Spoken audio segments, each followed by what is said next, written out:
Olá, seja muito bem-vindo, muito bem-vinda a mais um vídeo do canal Bíblia Diz. Eu sou Fernando Campos e hoje nós vamos estar falando sobre o Evangelho de João, o Deus homem. E eu quero convidar você para assistir esse vídeo.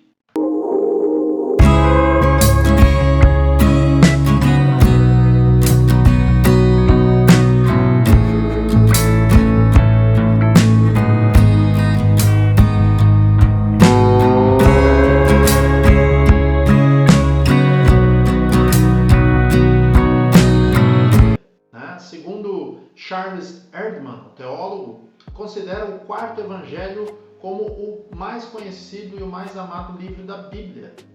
Mateus apresentou a Jesus como rei, Marcos vai apresentá-lo como servo em ação e Lucas vai apresentá-lo como o homem perfeito e finalmente João vai apresentá-lo como Deus. Os três primeiros são chamados de evangelhos sinóticos porque guardam muitas semelhanças ou partem de uma mesma ótica, de uma mesma fonte, né? Ao passo que o Evangelho de João ele se distingue dos demais por causa do seu conteúdo, do seu estilo e também do seu propósito.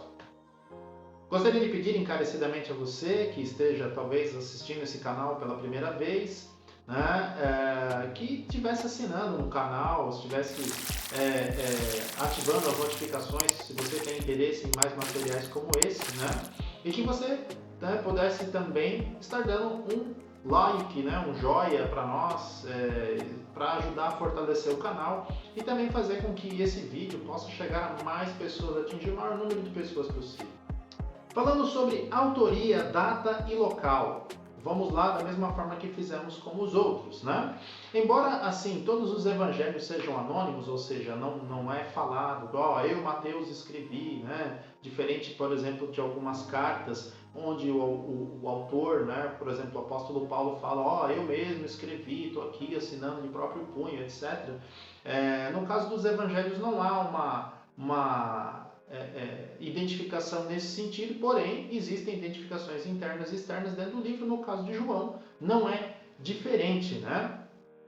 Há evidências então internas, né, e externas de que foi João, irmão de Tiago, filho de Zebedeu e Salomé. Salomé então a gente consegue descobrir confrontando as passagens de Marcos capítulo 15 verso 40 com Mateus 27, 56, que são passagens que retratam o mesmo momento, né, que está ocorrendo. Então é a passagem sendo relatada por Marcos, a passagem sendo relatada por Mateus, onde lá identifica. Ela, Salomé, contribuiu com o ministério de Jesus e pode ter sido, inclusive, né, há uma linha que segue que ela pode ter sido irmã de Maria. Se Salomé foi irmã de Maria, logo, João, então, e Tiago, consequentemente, seriam primos de Jesus. Outra questão é que João fazia parte do círculo íntimo, né, de Jesus. Então era Pedro, Tiago e João, né, foram eles quem faziam parte do círculo íntimo, foi para eles que Jesus se transfigurou, por exemplo, né? João esteve com Cristo nos momentos-chave. Eu posso elencar pelo menos alguns aqui. Quando todos os discípulos fugiram, se debandaram, né, por ocasião da prisão de Jesus, João esteve lá, acompanhou o julgamento, né, de Cristo, esteve ao pé da cruz, recebendo uma última orientação, uma instrução, recebeu a responsabilidade de Jesus de estar cuidando de Maria, a mãe de Jesus, após a sua partida. Isso nós lemos lá no Evangelho do próprio João, capítulo 19, versos 25 a 27. E junto à cruz estavam a mãe de Jesus e a irmã dela, e Maria, mulher de Clopas, e Maria Madalena. Vendo Jesus sua mãe e junto a ela o discípulo amado, disse: Mulher, eis aí o teu filho. Depois disse ao discípulo: Eis aí tua mãe. Dessa hora em diante o discípulo a tomou para casa. Em outras palavras, né, a partir daí, então João passou a tomar conta de Maria.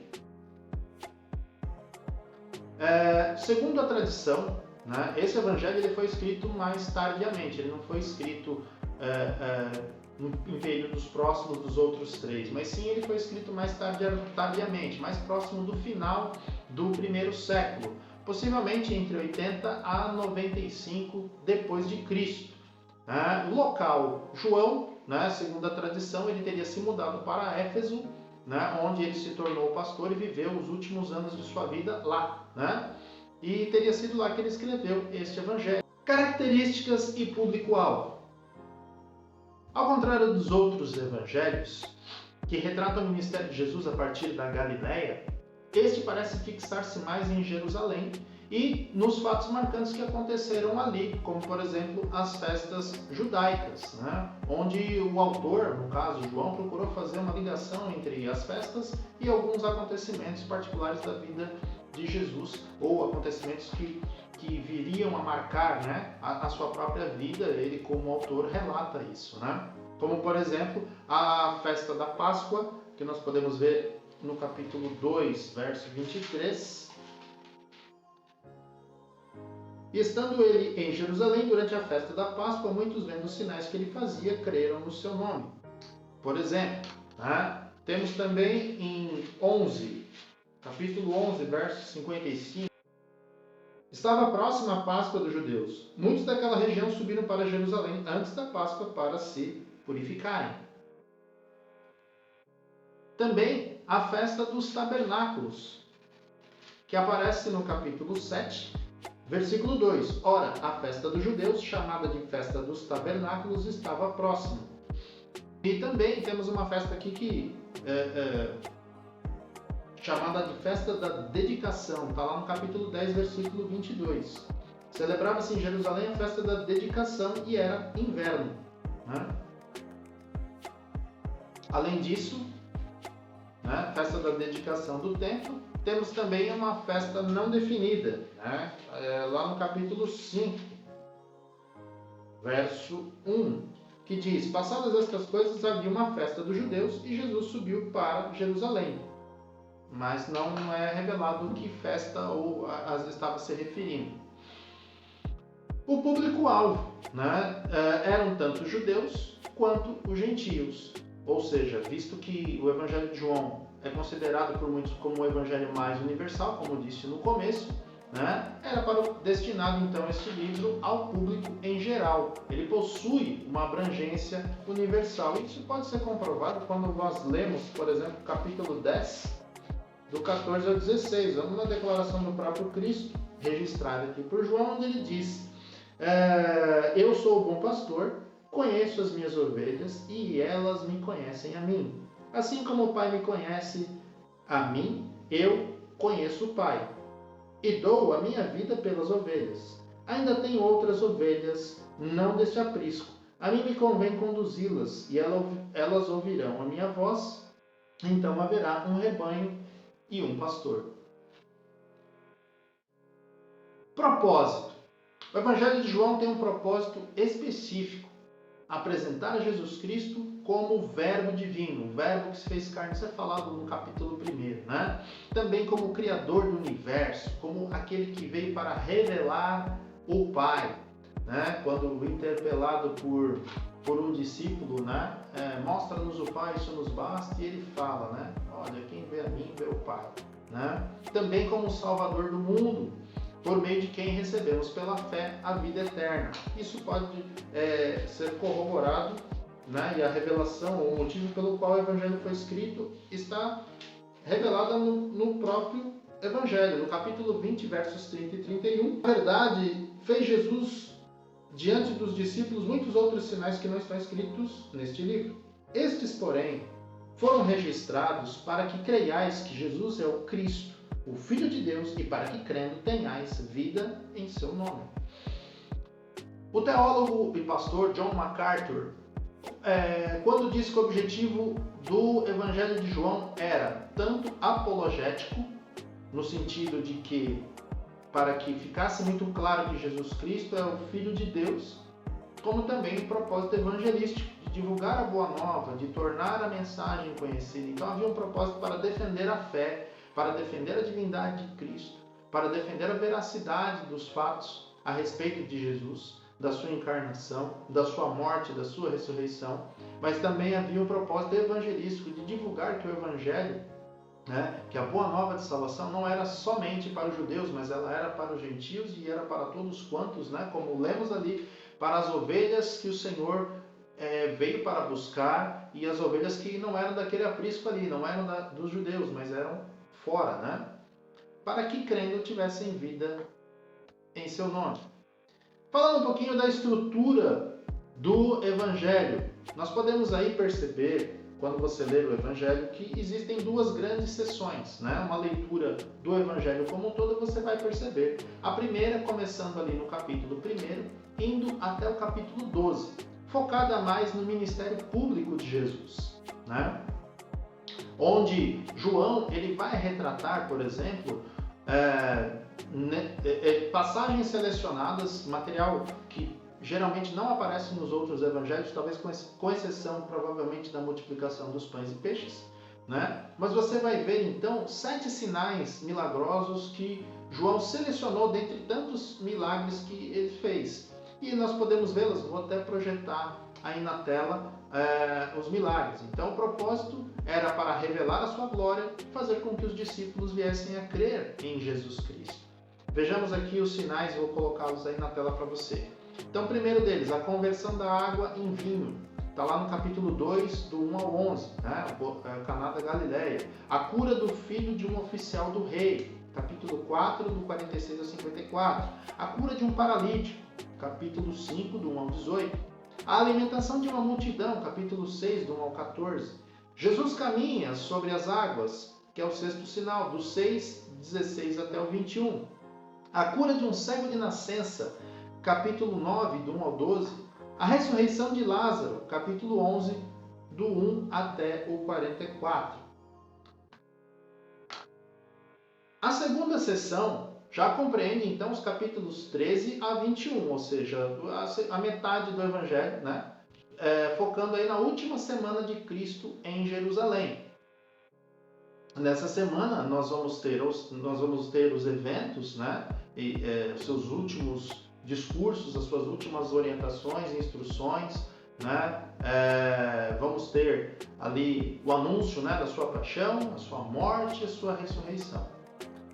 E nesse trecho contém uma das mais belas orações, para mim a mais bela, né, que tem na Bíblia toda, a oração sacerdotal de Cristo no capítulo 17, né, conhecida aí inclusive como oração sacerdotal. Vou colocar também aí na tela um pequeno esboço do livro para que facilite aí a sua leitura quando você, por acaso, quiser ler ou reler o Evangelho de João. Tenho certeza que você vai ter vontade de ler. Vou colocar aí na tela, diz o seguinte, o esboço do livro.